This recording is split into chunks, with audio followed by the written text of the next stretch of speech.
ഒരുപാട് അങ്ങോട്ട് പരിഹസിക്കാൻ വരണ്ട, സ്വന്തം കാര്യങ്ങൾ നോക്കിയാൽ മതി.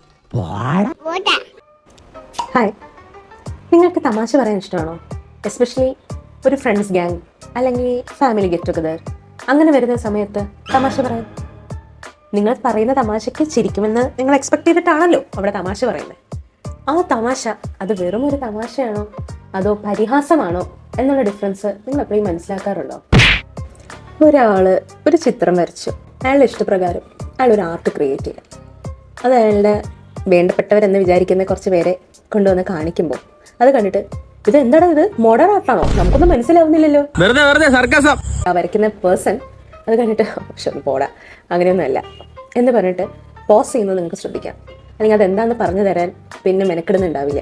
അതെന്തുകൊണ്ടാണെന്നറിയോ? എന്ത് പറഞ്ഞാലും നിങ്ങൾ അതിനെ കളിയാക്കും എന്നുള്ളൊരു വല്ലാത്ത വേദനിപ്പിക്കുന്ന ഒരു അവസ്ഥ ആയതുകൊണ്ടാണ്. ആ സമയത്ത് അത് കണ്ടിട്ട് എടാ എന്താണ് ഇത്, നീ ഇതൊന്ന് എക്സ്പ്ലെയിൻ ചെയ്ത് തന്നെ, ഇതൊന്നും മനസ്സിലാക്കാനുള്ള ബുദ്ധിയൊന്നും എനിക്കില്ല, നീ ഒന്ന് കാര്യം പറഞ്ഞു തന്നെ എന്ന് പറഞ്ഞു കഴിഞ്ഞാൽ പിന്നെയും you are giving a credit to that person.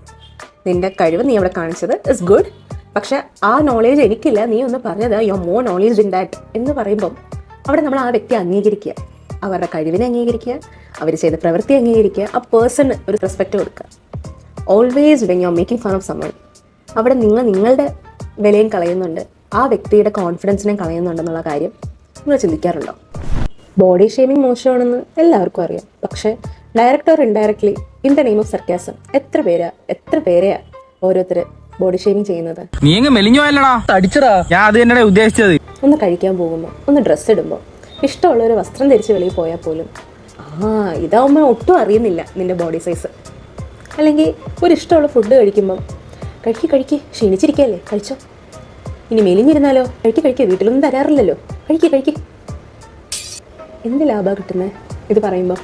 ഇതൊക്കെ സാരമില്ലെന്ന് വെക്കാം. ഒരു സർക്കാസം നിത്യവൃത്തിക്കുള്ളൊരു തൊഴിലായി എടുത്ത ആൾക്കാരെ നോർമലൈസ് ചെയ്യുന്ന കുറച്ച് പേരുണ്ട്.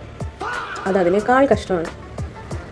ഒരാളെ കളിയാക്കുന്ന ഒരു നേച്ചർ ഉണ്ടെങ്കിൽ അത് തിരുത്തണതിന് പകരം അങ്ങനെയാ അല്ലെങ്കിൽ ആ പുള്ളിക്കാരി അങ്ങനെയാ, അതെന്ത് പറഞ്ഞാൽ ഇങ്ങനെ പറയത്തുള്ളൂ. അതിനെ വേണം ആദ്യം തടയിടാൻ. അങ്ങനെ ആരും ഒന്നും അങ്ങനെയല്ല. ഇതൊക്കെ ഓരോരുത്തർ ശീലിച്ചെടുത്തുകൊണ്ട് വരുന്നതാണ്.